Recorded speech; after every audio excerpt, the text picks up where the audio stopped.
Buckle up, motherfuckers. We're going to finish this Bridgerton. That was such an energy you came.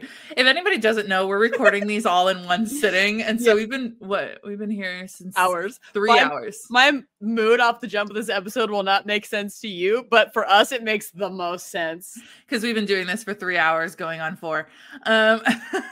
So welcome to Say Smut, a literary podcast for readers and non-readers. You'll never believe it, but that's Sarah, and she still loves books. Let's hope she still loves talking to me. Period. True. Welcome. Anyway. Welcome to part 3 of our Bridgerton special. I'm sorry that I came in so hot. I'm really amped up. We are finishing Romancing Mr. Bridgerton, chapters 12 through 23.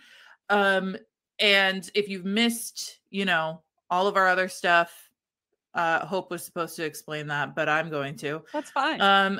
We have covered 1 through 11 in the last episode, and the episode before that, we talk about the first 2 books and the first 2 seasons. So pause this podcast, get into those, and then come back here. Yeah, you'll understand why our vibe is so weird. It's so fucking weird.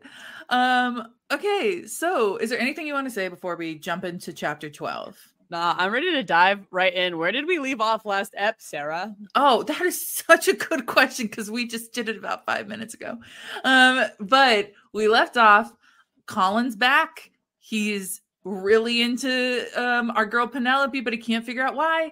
They did have a kiss where Penelope just stood there and kind of didn't participate, but she did ask. She literally asked for it. But Lady Danbury is putting out a reward of £1,000 to anybody who can identify Lady Whistledown. Well, in fact, Lady Whistledown has retired because she was like, you know what, this shit's getting too crazy. People are like trying to out me and like doing crazy things to out me. So I'm just going to retire. And then at a ball, Cressida, the evil Cressida, declares that she is Lady Whistledown, which Lady Danbury's like, I doubt it. You probably just want this money. I doubt it. And she asks for Penelope's opinion. And Penelope was like, if it was somebody, she's like, I really like Lady Whistledown. And if it were to be that she is somebody like Cressida, it would break my heart. Right? Which, what a fucking slay. Yeah. Yeah. So that we have now concluded that ball. And, actually, Colin went to the ball to apologize to Penelope, and he never did that. Yeah, because of all this other shit. About his being mad at her about their kiss, that she was like, thanks for this kiss, and he was upset. And he was like, I can't believe you'd say thank you. Yeah, he was like, maybe I should apologize. Colin's like very hot and cold right now. Very hot and cold. And so are we about him. Yeah, no, we are very hot and cold. So he still has not apologized to Penelope because he really didn't have time to.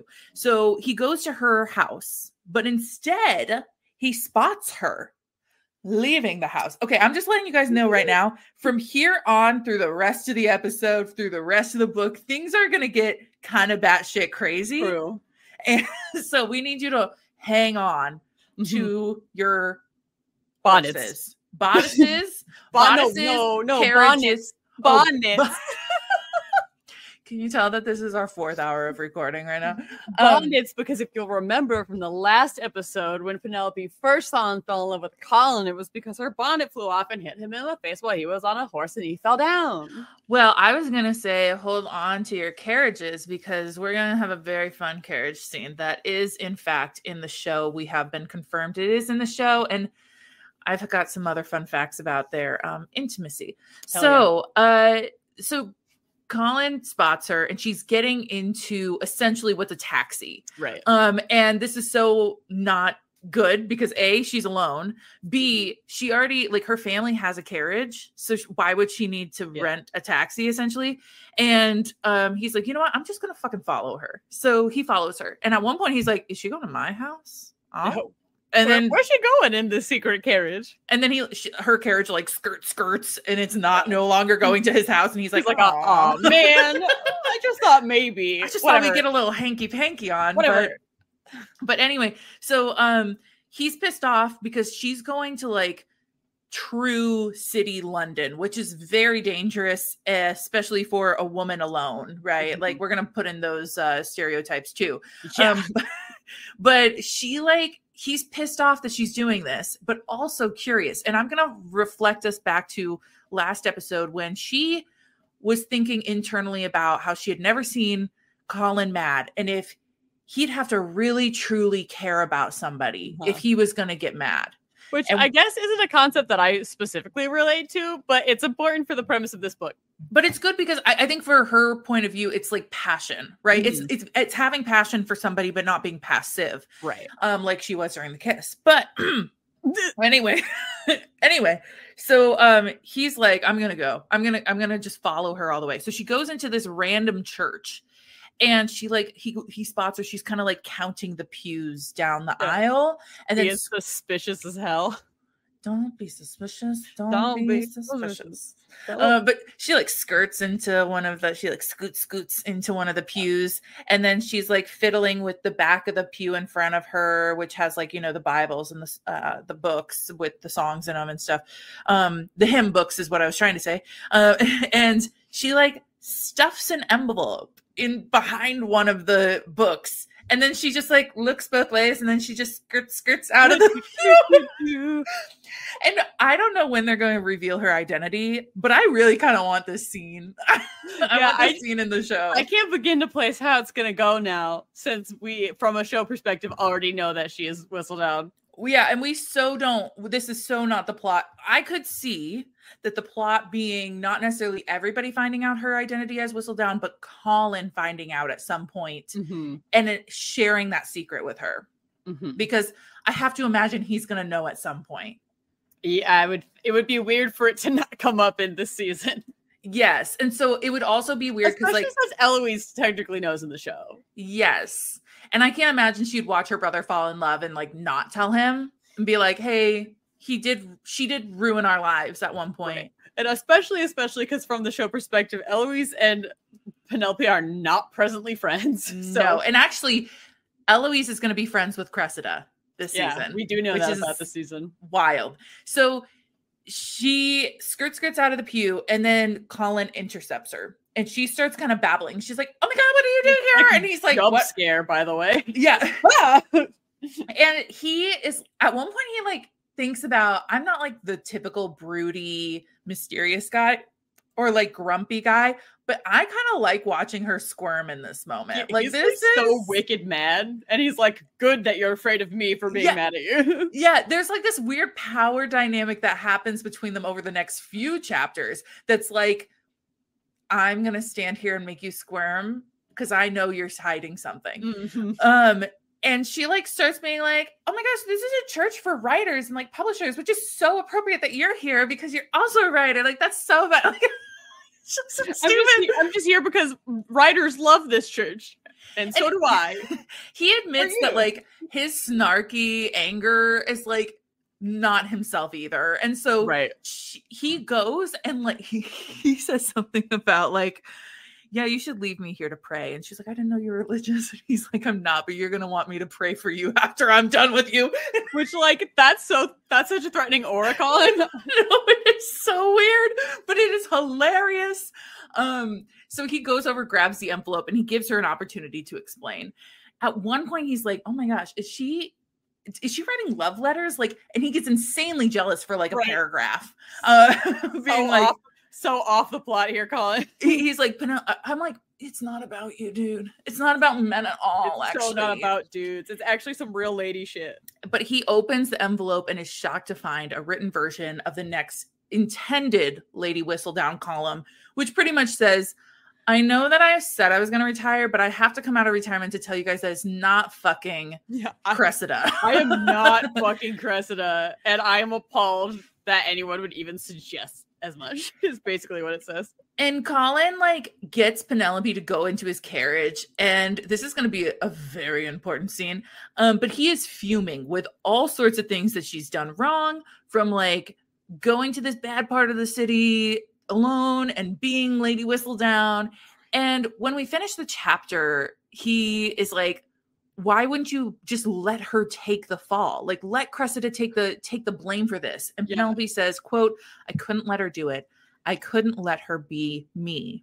I thought that was really interesting because it felt like his anger kind of shifted from it's not that I'm mad at you for being Lady Whistledown. It's that like you could have just gotten away with it and never dealt with any scandal from this, and you didn't, and why didn't you do it? Which I thought was really interesting. And that's the interesting thing too, is when we talk about all the things that he gets angry about, because there is a laundry list, none of them are actually because she's Lady Whistledown. And actually kind of nobody who finds out that she's Lady Whistledown seems to even be remotely mad about it at any point. No, it's more like because I think it comes back to that idea of it all has to do with the character of the person. And I think more people realize, Penelope is a good person and she is kind and she does things with intention and she's clever. So I think, you can tell somebody these terrible things, or like tell them, oh, I'm this secret identity, but they also know who you are as a person. So we'll get into the reasons that Colin is angry, but we enter chapter 13 with the two of them kind of getting hung up on these two words that I think are important. Colin says that Cressida was willing to take the quote blame, and Penelope says she was going to take the quote credit. Mm-hmm. And I think that this is so important that they are viewing this so differently. And this is going to be a whole dive. Remember when Colin got really upset about if Eloise was Lady Whistledown, like the shame she would endure because of it? Right. We are now seeing that play out because it's Penelope. And remember when like Penelope recognized that it would take a lot for Colin to care about somebody in order to get this mad? Yeah, remember when that is happening. Remember when she was like, he wouldn't get mad unless he really cared about someone. Couldn't be me. Couldn't possibly. And while he's like trying to like dress her down, like trying to get mad at her, she essentially turns the mirror on him and points out that he's been immaturely running from his responsibilities by traveling the world and not getting married. True. And she also realizes kind of as she's telling him like, okay, I've been here. I have been doing the work, bitch. I have been ready for everything that comes my way. You are the one that runs from your problems. And as she's talking, she's kind of realizing the man I dreamed up in my mind is not actually this heroic, perfect prince that I always thought he was going to be. Yeah, we noticed that when he was being a big fat baby last episode, but we did. As long as you got there, Penelope, it's all good. I think she was already getting the ick, and then this was like kind of the moment. But remind me what the quote was that Lady Danbury told us in that ball scene at the very beginning, which kind of sticks with Penelope throughout the book. And it is kind of like her conscience coming back to her and reminding her that she is not who she always thought she was. Yes, I almost have it. Sorry, I put you on the spot. No, it's okay. It's right here. She says, quote, "Isn't it nice to discover that we're not exactly what we thought we were?" Yes. And I had said last episode, it's almost like this can be parallel to so many people and things in the book, because she's also realizing that Colin is not who she thought he was, but also finds out that he's human and he's, like you can idolize somebody and realize, no, and they're not perfect. We're eventually going to find out that Cressida is not Lady Whistledown. So it's just shocker. So nice to know that we're not all who we thought we were. So they loop back to the point of whoever took the blame for Lady Whistledown would receive a different response from the town based on their social standing. Mm-hmm. Cressida could take the fallout because she's beautiful and popular and all these things, but Penn is Penn. And Colin's trying to explain this in a way that's not deeply insulting, but is anyway. It is. It's so bad. And in this moment, like Colin is desperate to prove to her that she is beautiful. And like, he's like trying to explain, like, you are all these things, but other people are not seeing it about you. Like they're not seeing it. And so he, of course, starts making out with her. Yeah, that's the only way to tell people your feelings. Because I think she's kind of like, well, it's because Cressida's beautiful and I'm not, right? And he's like, no, like that's not actually what I'm trying to get at, because I know you're beautiful. And so he's like laying her out in the back of the carriage. She's got titties out, shirt undone. They are about to go at it. And then the carriage stops and he's like, oh shit. And it means that they're outside of the Featheringtons' home because they were going to take her home. Yep. Whoops. And Colin concludes the chapter by jumping out of the carriage and taking her hand and saying, quote, "For God's sake, Penelope, are you going to marry me or not?" End quote. Which, in the show, true. I'm going to point out a couple of things at this moment. Let's go. In the show, season 2, end of season 2, Colin is overheard saying, I would like something along the lines of, I would never court Penelope Featherington. And we pointed out last episode, this is technically true. He never courts her. He goes straight for fucking marriage. Yeah. In fact, he so doesn't court her that I hope got whiplash from him suddenly just being like, obviously I'm going to propose to you, because he still hasn't really ever been like, I have feelings for you. Absolutely. And we'll get into this here in the next chapter, but I also want to take a time out to say that Nicola and Luke, who play Penelope and Colin, they first of all have confirmed the carriage scene. I don't know under what duress they're doing the carriage scene. I do know that the director called cut at one point and they didn't hear him, so they just kept going. I do know that they broke a piece of furniture. That's iconic. We all know that they broke a piece of furniture during a sex scene. She has hinted at mirror, and we will get into the mirror comment later. They also took it so seriously that they practice off-screen kissing and intimacy elements to make sure their on-screen intimacy or chemistry was there. I would love to just have people to practice that with, I guess. What a fun concept. We gotta practice. To be fair, you are married, so you you have that. I would like somebody to practice with. This is my formal announcement. This is my notice I am putting out. My notice. We're taking applications in our email. It's what was the marrying off Morgan McBride? You want to put a wanted ad out? Yeah, there? the wanted ad for Sarah. Yes. So chapter 14 picks up from Penelope's point of view. And her reaction is to fall on the pavement. Just right down, which I would too, honestly. Same.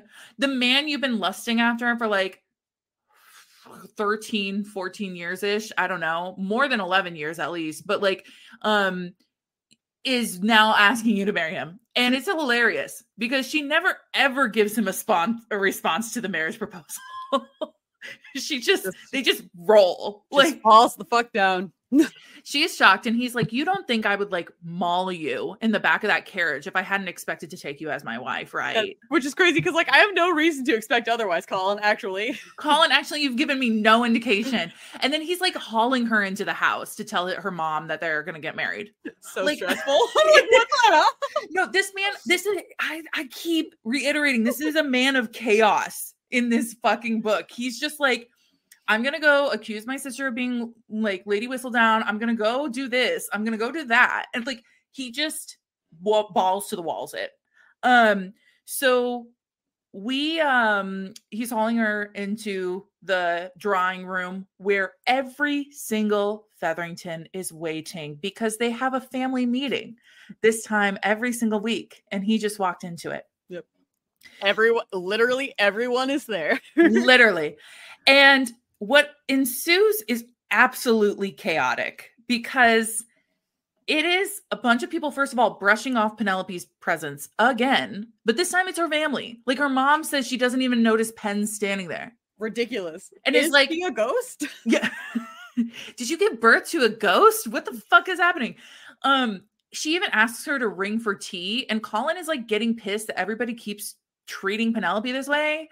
And it's also incredibly awkward, but hilarious because it's that thing where people are trying to subtly tell other people to do certain things in the scene. Like, hey, you should come and do this with me. Oh no, I'm going to actually stay right here, but like, you can go do that alone. Oh no. I really need you to come with me. Well, why don't you have so-and-so go do that with? No, I need you to come with me. Absolutely nobody taking a hint anywhere. No. And it's like everybody wanting different people's presence. Like it's so bad. So finally, Colin, Penelope, and Mrs. Featherington are alone. And Colin asks for her daughter's hand in marriage.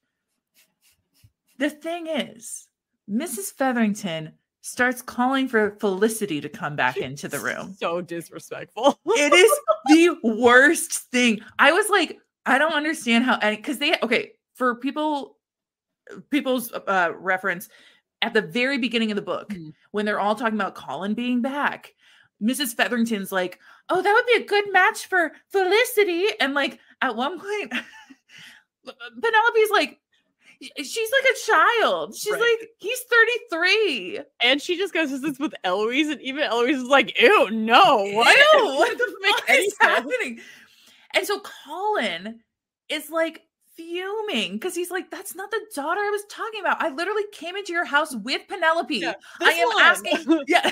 Like takes her hand, raises it up. I want this one. He's like, I'm literally sitting here. I asked for Penelope's presence in the room while I asked. Like, I don't know why the hell you would think it's this. And he also is like, Felicity's like an infant. He's the same age as my youngest sister, who's like 1,000 years younger than me. He says, so after the engagement kind of is confirmed, he says, quote, Mrs. Featherington, I suggest you begin treating my future wife with a bit more respect. Drop. I love that, but also if I was Penelope, I'd be so confused right now.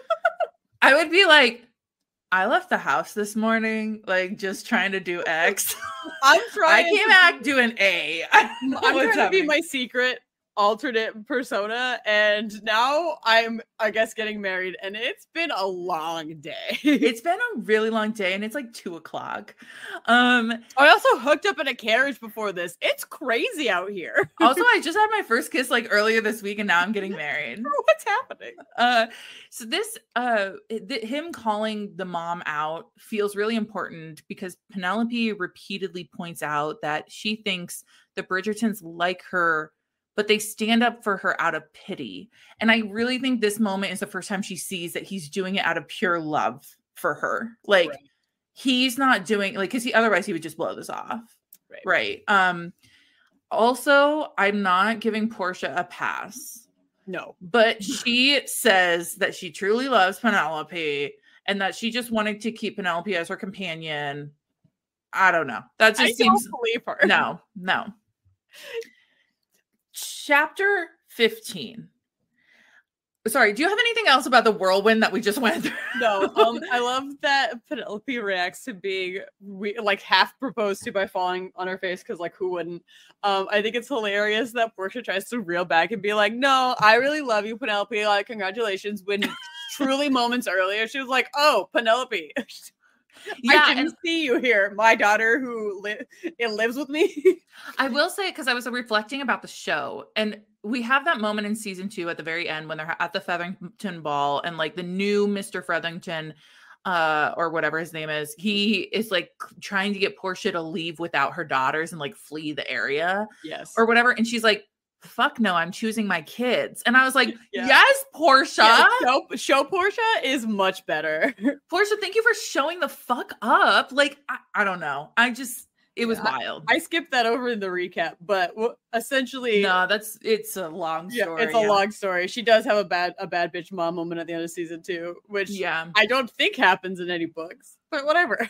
I can't remember it happening, but I really do think she like just thought, and that's what comes back to the, like, Eloise always thought that because we'll get into that a little bit too, but you know, they all thought that she was going to be on the shelf now and that this was where she was at. So chapter 15, I love the start of this chapter. Penelope is talking to Eloise about Whistledown's identity and says, quote, if I recall correctly, she once wrote that she would have to retire if I ever married a Bridgerton. And while Eloise is excited for Penelope, she kind of has a similar sentiment that Portia does, where she thought that Penelope would always be a spinster with her. You know, and now that Penelope is moving on, Eloise is a little lost. And this is why imagine coming to your best friend to be like, I'm getting engaged. Also, it's to your brother. Like, yeah, and I love him, whatever. And then your friend being like, I'm so happy for you. It's just, I really thought you'd absolutely not ever in your whole life get married to anyone. But I guess it's fine if you are. Well, and they've always like kind of speculated, does Eloise know how much Penelope's into Colin? And she says in this chapter something along the lines of like, if I would have known how far this was going to go, I was going to like totally meddle in it and make it more of a deal. Like, okay, so I guess Eloise was oblivious to it too. Like, what? Penelope's so good at secrets. So Colin and Penelope get a moment alone in the drawing room. Thank you, Eloise, for leaving and shutting the door behind you. And they start to get it on. And he has a moment that's like, I could take her right here. Like, we could definitely fuck on this couch. True. We could make love on this couch. Is that love? Because he still hasn't really grappled with feeling love for Penelope yet, which is crazy. Yeah, I feel like at this point, like, there's sexual attraction and there's clearly friendship, but like, what else? Like, isn't that the two ingredients for a really solid relationship is sexual attraction and friendship? And, you know, like, I don't know, like, it's not saying like, that has to be it, but what else, you know what I mean? Like, what else needs to be added?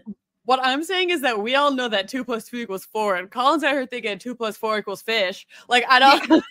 Yeah, I don't know. Like, I'm not trying to be offensive to anybody who's asexual, but like, I'm just saying, like, what would you make this if it's friendship and sexual attraction, and there's clearly some area in between happening?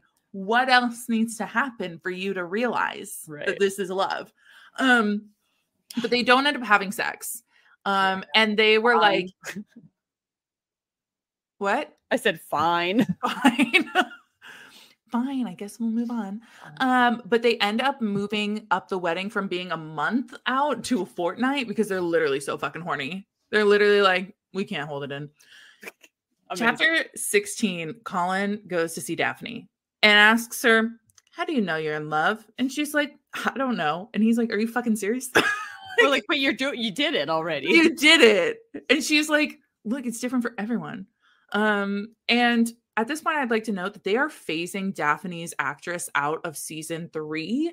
So we won't see any scenes with Phoebe. I can't remember her last name. Which is really disappointing. Yeah, I didn't know that. Yeah, no, it's really sad. And then they have an engagement ball. So things are kind of like moving quickly. They're like, you know what? We're just one thing after another.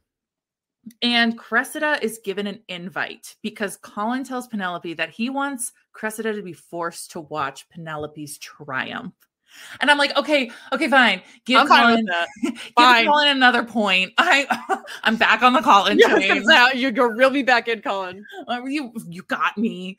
But when Lady Danbury approaches Penelope, I love that she says, quote, all these fools trying to figure out what you did to get him to marry you when all you really did was be yourself. Nice. And it's a call to what she said earlier in the book, that there's more to Penelope, obviously. And just as things are about to really kick off with these festivities, a bunch of paper boys come bursting through the room and start handing out Lady Whistledown's actual final column. So iconic. Which has Penelope flipping out because it wasn't supposed to go to print that day. Whoops.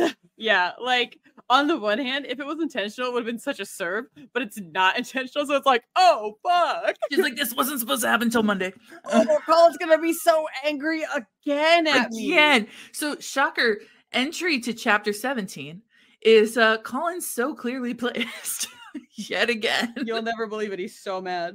And let me introduce you to one of my least favorite parts of the whole fucking series as a whole. It's right up there with the whole tricking Simon into having sex. He is already holding on to Penelope's like arm when the commotion starts, and then like bruises her arm with his grip. Yeah, which he just like has some anger issues that go a little too far that I'm like, please do cut all this shit because it is borderline abusive. Bad look. I don't like it. I don't like it. I am off the Colin train now. Yeah. Took me 2 bullet points. we were right back on and then we fell right back off. How are you feeling at this point? At this point, I'm like, please, first of all, stop bruising Penelope. Yeah. And second of all, I'm like, honestly, he whistled down even though it was an accident. She kind of makes Cressida eat shit. Yeah, I mean, true. So the column is exactly what you wrote earlier that Colin found in the pew, dismissing Cressida's claims. However, she makes a terrible mistake, as Penelope foreshadowed at the very beginning of the book, saying that, like, she is only human and she will likely make a mistake and it will be what is her downfall. She ends the column with, quote, "It would break my heart to see my years of hard work attributed to one such as her," which is such a similar comment to what Penelope had said at the ball when she was like, "It would break my heart if it was, you know, yeah. If it was Cressida." And while I don't like Colin's actions, I do admit he has a point to be angry now because he says, quote, "We are a team now," and she had acted without him. Right. So I feel. Yeah, it's not a bruise your significant other over it angry, but I can understand why a person would be a reasonable amount of upset. Yeah. But he does this childish and very gross display of power because they're about to give a toast. And they go to cheers the couple, and he grabs his glass and he puts it up to Penelope's mouth and makes her drink like the whole thing. It's weird. It's so fucking weird. Colin, don't do this. Why are you doing this? I don't like it. And he's like, "We're going to dance and act like everything's okay. And then in about 10 minutes, I'm going to chew your ass out, and not in the fun way." Bad vibes. So bad. So after they dance, they go up to his room and he's like going to have it out with her. He's so frustrated. Not only that she lied, but now they're engaged. So publicly, he would never jilt her for this indiscretion, like he feels so betrayed by her. And like, it would be a point that if they were not publicly out, he probably would maybe cool things off with her. But now he's getting married to her. So he's Colin. So he does make a little more of a comeback in my mind when he explains figuratively and eventually literally. He is now worried that she's going to be cast out from society as for the things she's done as Lady Whistledown. And he's like, "I can't bear to see you be hurting like that." But internally, he admits that he's actually jealous of her. That's another part of this anger, is that that's another point off for Colin. You just gained a point, took one away. She's been bold enough to put her work out there and people love it. And she takes pride in it. And he has not been able to do that. So anyway, how are you feeling right now? These are a lot of things. A lot of emotions. No, it was such a whirlwind. I got annoyed. I mean, obviously I was annoyed because I didn't like Colin's reaction to finding out about the papers in the first place, but then I got extra annoyed when he was like, "I'm jealous." Yeah. I mean, like, my thing is like frail wow. Exactly. I know what you mean. Frail masculine ego is like really fucking pissing me off. We will have some redemption for him at the end here, but like, I've got a lot of thoughts. We'll keep going because we've got a couple more chapters to get through here. He also realizes in this moment that he is in fact in love with her. It's exhausting. I'm exhausted. I was exhausted reading this part of the book. This is a long quote, but quote, "Maybe this then was the definition of love. When you wanted someone, needed her, adored her still, even when you were truly," sorry, I'm not reading this correctly. Let me restart. "When you wanted someone, needed her, adored her still, even when you were utterly furious and quite ready to tie her to the bed just to keep her from going out and making more trouble." Hopefully you mean that figuratively, because I don't really trust you after unless you mean it literally in a sexy way, which is different. In a consensual way. In a consensual and sexy way. And then we're having a lot of fun. And then it's a totally different party. But guess what? Because starting chapter 18, it's love making time. Maybe he was trying to be kinky. And I wish, like, because this sentiment of being so angry that there's like passion in it, it's like an enemies to lovers concept, not like a friends to lovers. Yeah. So it's weird to see this bleed in here. I feel like their transition into lovemaking should have been like sweeter and more romantic, unless I'm mad at you.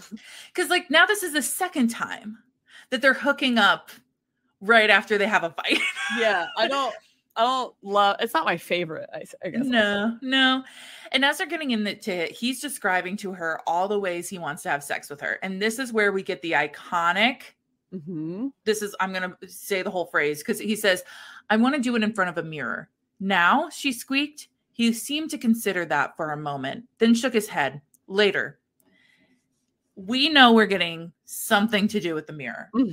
I also love that there is a promo picture. There's one giant promo picture that has like a bunch of the characters in different panels of it. And he and her are standing in front of a mirror. Got him. And I think all the fans were like screaming, like, you really hint at a mirror sex scene and you didn't give it to us, Julia. Do it, you coward. Do it, you coward. Do it. And Shonda was like, I've got you girls. She's like, I might do it. She's like, actually, that's exactly what I'm going to do. Thank you. In this moment, right before they actually get to like the lovemaking, they tell each other they love each other. And it's important to note that Penelope says he doesn't have to say it to her just because she said it first. But he affirms that he means it. He's like, you just said that you know me better than anyone else, probably myself. Then you know I would never say anything I don't mean. And I do love you. Finally.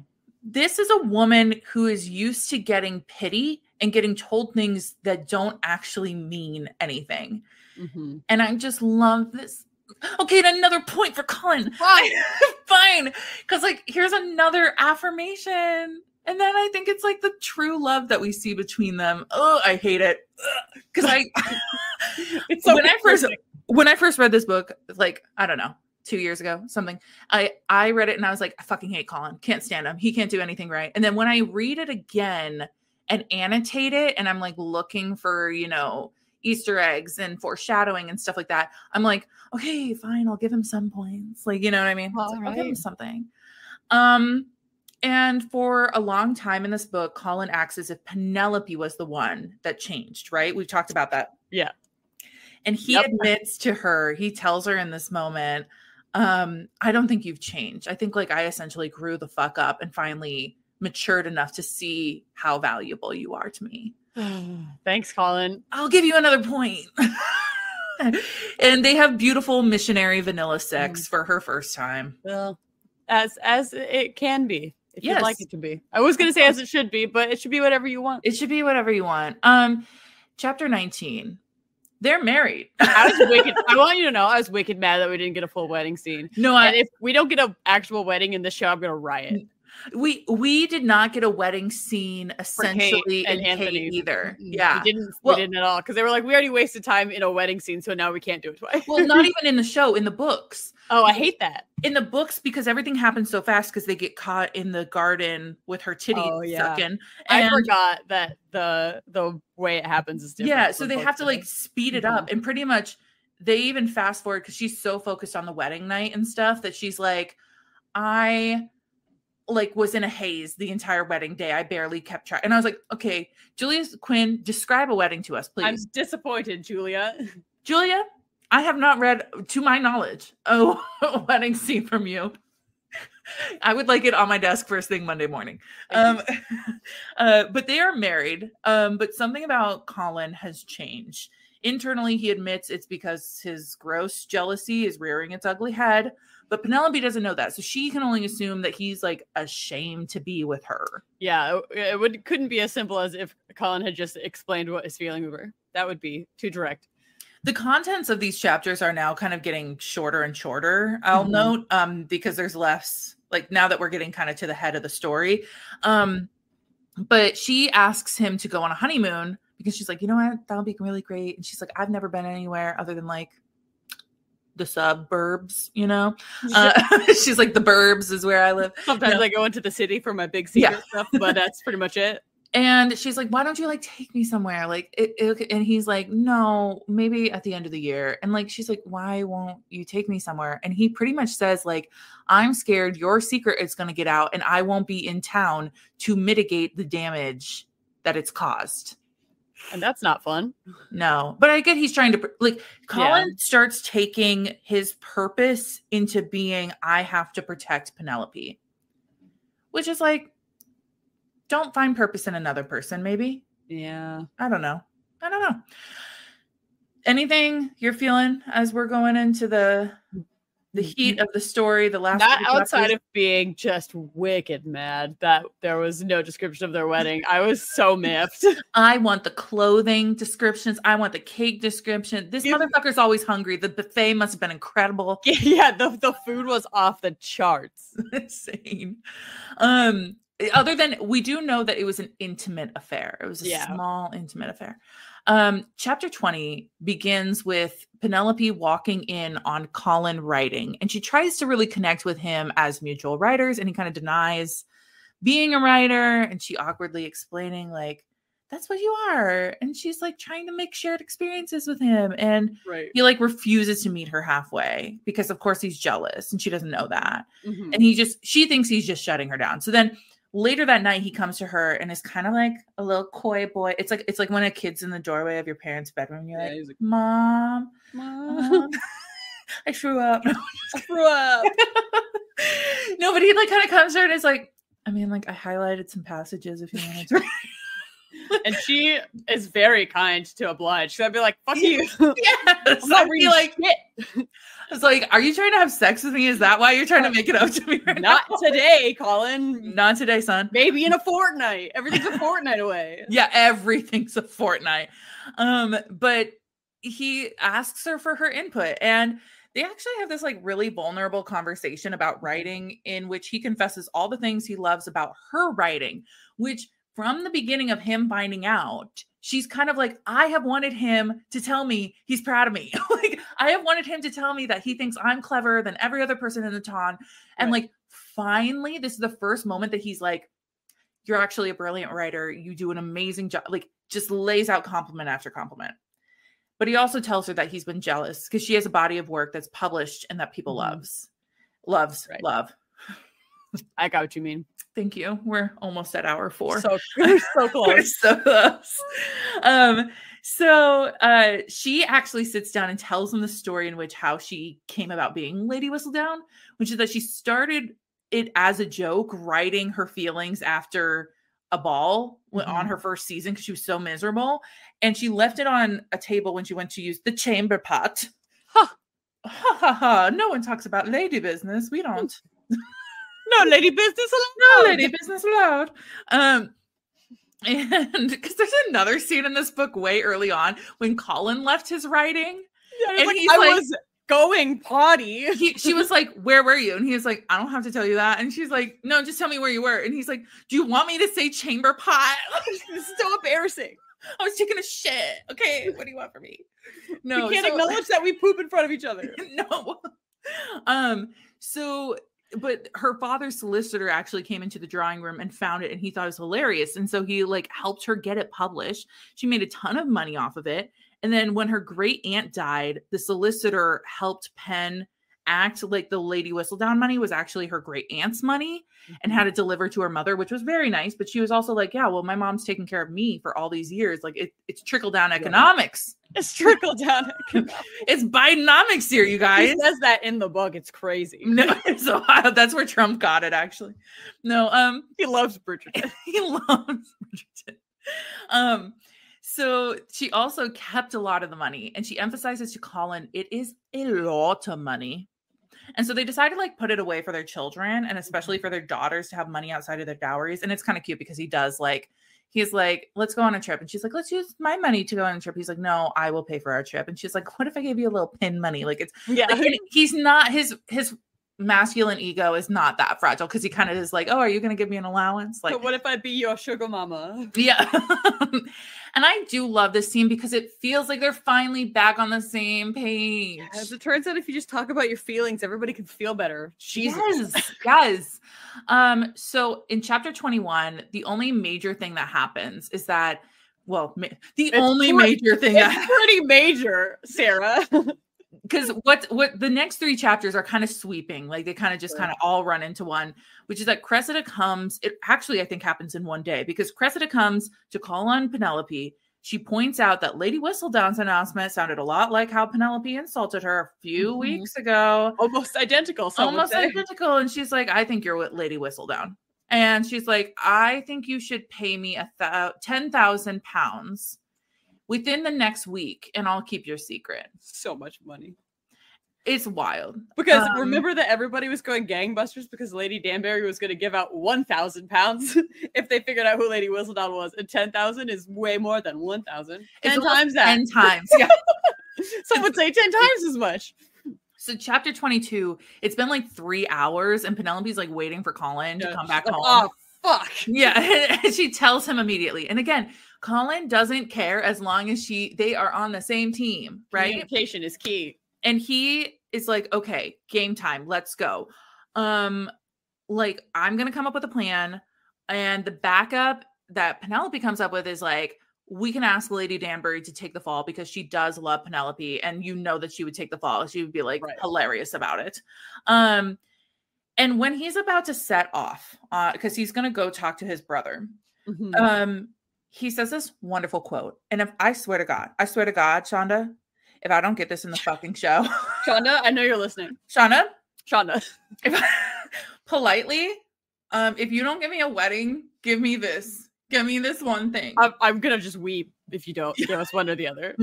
Well, she already gave us a very traumatic wedding scene, so I feel like we're not going to get another one. Still. Quote, I love you with everything I am, everything I've been, and everything I hope to be. I love you with my past, and I love you for my future. I love you for the children we'll have and for the years we'll have together. I love you for every one of my smiles and even more for every one of your smiles. I love you. You know that, don't you? Which, to be fair, kind of no.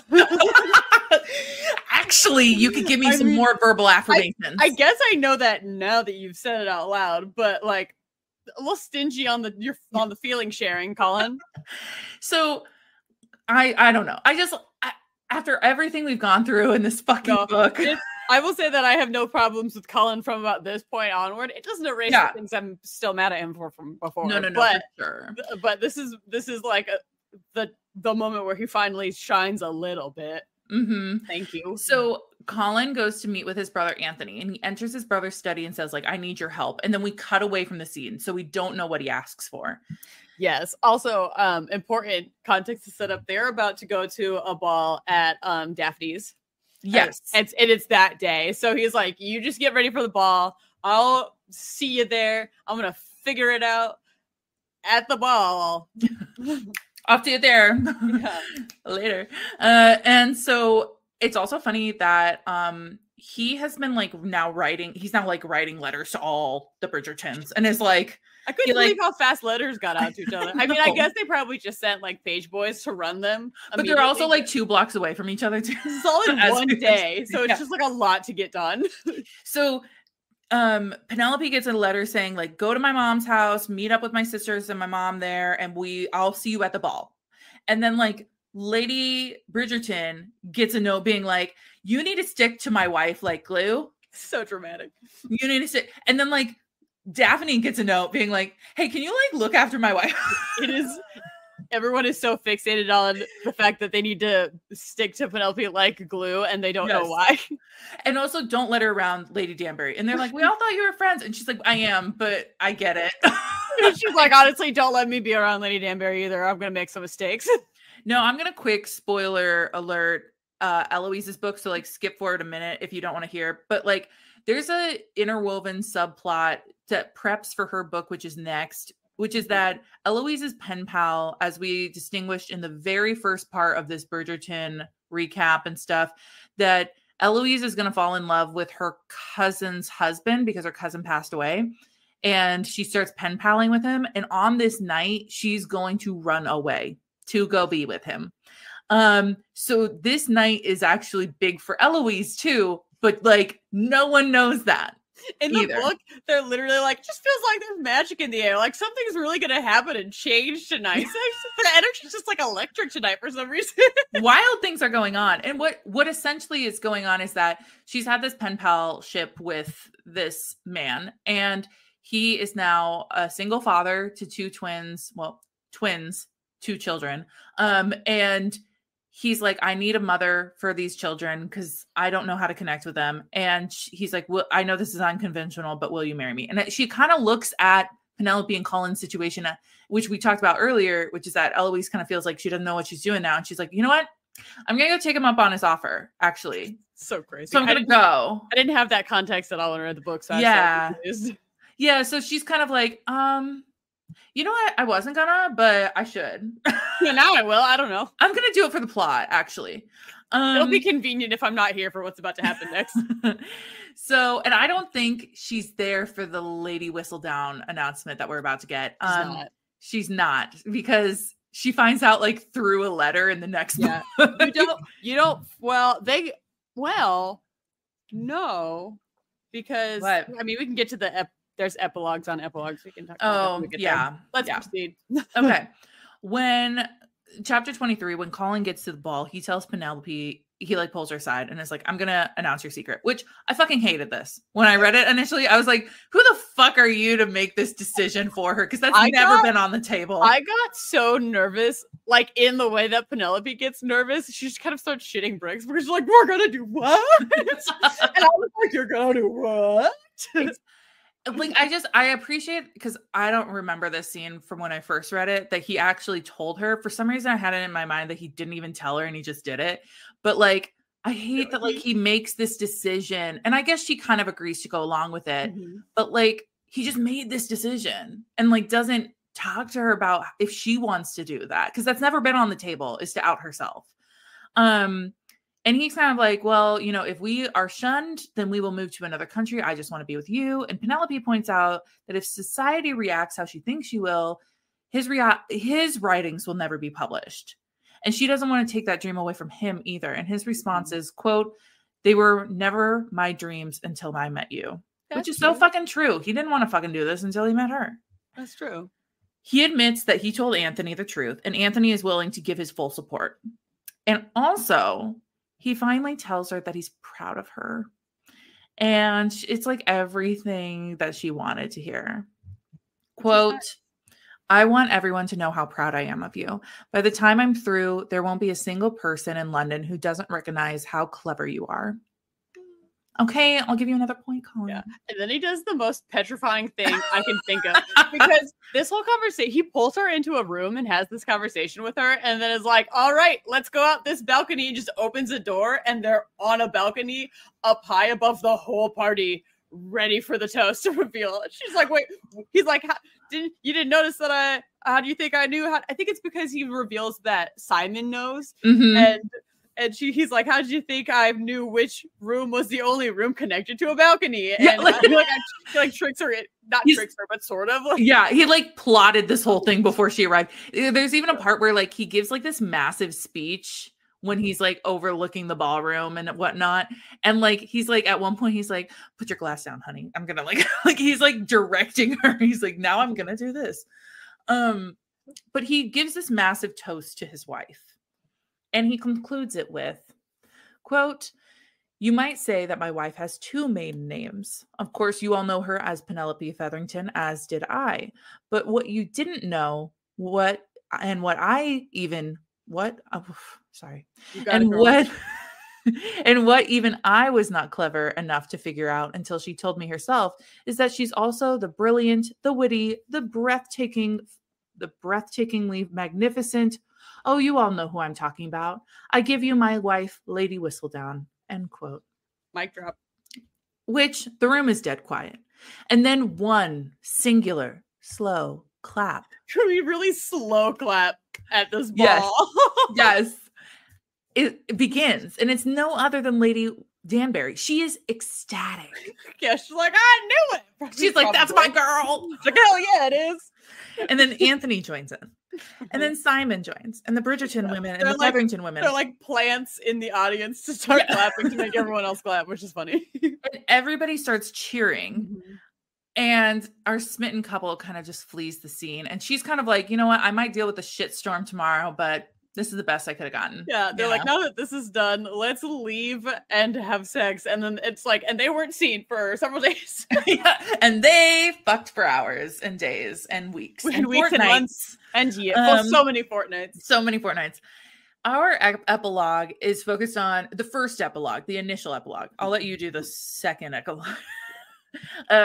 The epilogue is focused on Colin getting a copy of his first publication, which is called An Englishman in Scotland. And Penelope confesses she's writing a novel. Yay. Why don't you tell us what the second epilogue, which, by the way, if you don't know, she wrote initial epilogues and then she wrote kind of an epilogue book for all the couples. So you get a little extra. So you want to tell us about that? Yes. So there's a second epilogue in here.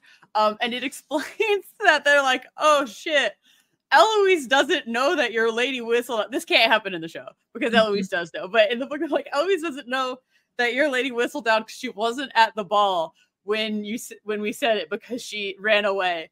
And in the kind of flurry of following events, we still didn't tell her. So now it's Eloise's wedding day to this guy that she ran away to be with, and we're just gonna tell her at the wedding. And so that is they both kind of like. There's a scene where they're in a carriage getting ready to go to the wedding, and Penelope is super nervous because she's like, I gotta figure out when to tell my best friend that I was Lady Whistledown. I've been lying to her. And Eloise is also being weird because she's like, I didn't tell my friend I was pen paling to this random dude, and now I'm marrying this random dude. And she sort of makes this speech about like trying to hint to Penelope that it's okay to share secrets. She's like, I'm sorry I didn't tell you about this guy. Everyone's got secrets. This isn't verbatim. I'm paraphrasing. She's like, everybody's got secrets, but it's okay to say your secrets. And it like Penelope misses that entirely and does not tell her then and just tells her later. And also, again, absolutely nobody gets mad at her for being Lady Whistledown. No, because Penelope's wonderful. Which I have a question for you about, and I don't know if you'll know the answer to this, but in season 2 of the show, we talked about in our other recap episode how to save Eloise from the heat that is on her from the Queen about who Lady Whistledown is. The Queen thinks that it's Eloise. Penelope ends up writing like a pretty scathing Lady Whistledown note revealing Eloise as this like political radical to prove that it's not her. Does Lady Whistledown write that about Eloise ever? No. Yeah, Eloise, no. Nobody has a reason to be quite as mad at Lady Whistledown because the tea's not quite as hot as all that in the show. Well, and also they always kind of talk about how she talks pretty favorably about the Bridgertons. I mean, if she does make a snide comment, it's like about their attire or about like, you know, how long they dance or, you know, it's never anything like scathing. Right. It is always things that are forgivable, like passing and things that they even agree with. Like, yeah, absolutely. Like that person does suck and that dress was ugly. You're absolutely fucking right, Lady W. Anyway, so let's have our final thoughts. I mean, like that's our book. We did it. I read it. There's no way they can do like 75% of that in the show. Yeah, I have no idea what's gonna pop up in the show from what's in the book because of the difference in plot entirely. Since we know that Colin's gonna try and help Penelope get a husband, and she's seemingly gonna maybe get courted by someone.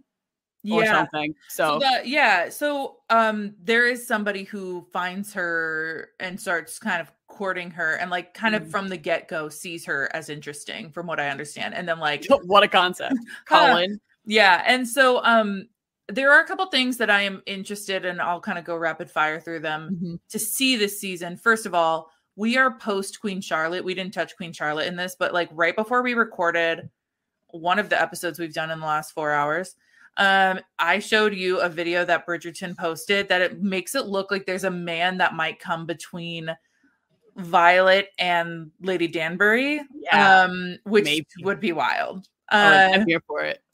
Yeah, and that's so weird because after Queen Charlotte, you know, they had this moment where Violet realized that Lady Danbury had a birthday hat that her dad used to make, and she realizes that there might have been an affair between Lady Danbury and Violet's father. Yeah, a subplot I had completely lost in my brain, like fully forgot about. Yeah, I forgot about it until somebody reposted the other day. I like Queen Charlotte. I don't love it as much as some of the others because I also bought the book. It is definitely something that is planted because of the show, that just feels like, it felt wedged in. It was good though. I mean, I liked it for a lot of reasons. It was very emotional. But some other things I'm excited to see. I want to understand why Cressida is hanging out, or Eloise is even hanging out with Cressida. That's fucked in so many terms. So we've seen some Easter eggs already into this season, which is that somebody pointed out that when the scene in the preview where Colin goes to offer his services to Penelope to help her find a husband is in the same garden next to the fountain that he rejected her at the Featherington ball. Oh. Yeah. Oh, so like maybe he's doing it. Well, maybe no, it's just like a placement thing, right? So like it would be interesting if he like they have it that he realizes he said that thing and he feels bad. So he's like, I gotta make it up to her in the No, it's not the same night. It's like a different day. But he could still. I'm just saying there could be a storyline where he realizes that that's happened later and then tries to make up for it by being like, "Here, I'll help you get a husband," and then in that process being like, "I don't think I want to be doing this anymore because I have feelings." Yeah, but like I think it's just interesting that it's like in the same place that he denied her. Yeah, like then he's also offering like the same setting, and then Nicola teased that she kind of has this transformation moment. We've kind of seen it in the commercials that like she like goes, I need to have a makeover, and then like time to be hot. Whips open her armoire, her dresser of some sort, and the dress on the top is the very first dress she wore in the very first ball of the show. And then she comes out and she's like this beautiful little butterfly. But I'm really excited. I'm trying to think. There was so many like I don't know, so many Easter eggs of like it could be this, it could be that, it could be this. Yeah, so we talked about this in one of the previous episodes. We know what the titles of the episodes are going to be for season 3. And based on patterns and the past seasons, we don't get the episode titled Romancing Mr. Bridgerton until the second half. It's the 6th episode in the season. So that's a lot of other episodes of them not being together that we may have to endure before they end up getting together. But then there's 2 episodes after that. So my hope is that they're an established couple in a kind of conflict-free fun way for the last 2 episodes. Yeah, just to call back to what we're talking about is that we kind of have this theory that the showrunners name the title of the episode that they fall in, like they genuinely admit to having feelings to being the title of whatever book. Yeah. So Romancing Mr. Bridgerton, The Duke and I, and The Viscount Who Loved Me are all the episodes titled for what happens. Like what happens in the episode is when they finally fall in love and like admit their feelings. So just so you guys know, episode 1 is Out of the Shadows. Episode 2, How Bright the Moon. Episode 3, Force of Nature. 4, Old Friends, which now we have the break into the second part of the show, which is episode 5, TikTok. 6 is Romancing Mr. Bridgerton. 7, Joining of Hands, and 8 is Into the Light. And I think when I went to the digital Bridgerton experience where some of the cast members were talking about it, and the first episode being Out of the Shadows and the last episode being Into the Light is supposed to be very important. So my hope for the season is that in the last episode is the same as the end of the book where there's that ball and everyone's got to stick to Penelope and keep her away from Lady Danbury. Like I want that to happen in the season. And so it's my hope that that's what that title is alluding to as well, that everybody will find out it's Penelope because he's going to make that toast. I don't know that will happen though. I don't think they'll let that go. I would like to see, I predicted that by the end of the first part, Colin will find out that she's not Featherington. Colin will find out. But by the end of the episode of the first part, so episode 4, Penelope will be revealed as Lady Whistledown to Colin, and then we will have like kind of a cliffhanger into the next. I could see them doing that to us for sure. Yeah. We'll see. But yeah, we've got lots more to see. I guess by the time this episode airs, it's gonna be the week of. So and we're excited. We'll do like a little special episode kind of breaking down our final thoughts of the first 4 episodes, I guess. Yeah. We have to. We have to now. And then I suppose we'll have to do it again when the last ones come out. Might as well. While we're here. Is this a Bridgerton podcast now? Maybe. Thank you so much for joining us. And if you guys have missed it, we did a prep, what you missed in the last 2 books and 2 seasons on the first part of this series. And then last episode, we covered 1 through 12. Obviously, you were here for this episode. And we'll be back to our regularly scheduled program in a matter of time. But you can find us, if you so choose, on TikTok or Instagram at Say Smut Podcast. Additionally, we would love to hear your book recommendations. So send those our way via email at saysmutpodcast@gmail.com. Also, we'd love it if you popped us a rating or review on the podcast platform of your choosing. Don't send us mean stuff. Just send us mean stuff. Be enemies to lovers with us. Yeah, be enemies to lovers with us. Maybe write a really heartfelt toast about how great we are and then deliver it on a balcony at a ball with some champagne. Oh, we'd love that. I love that. Awesome. Well, thank you so much and stay smutty, everyone. Stay smutty. Goodbye. Bye.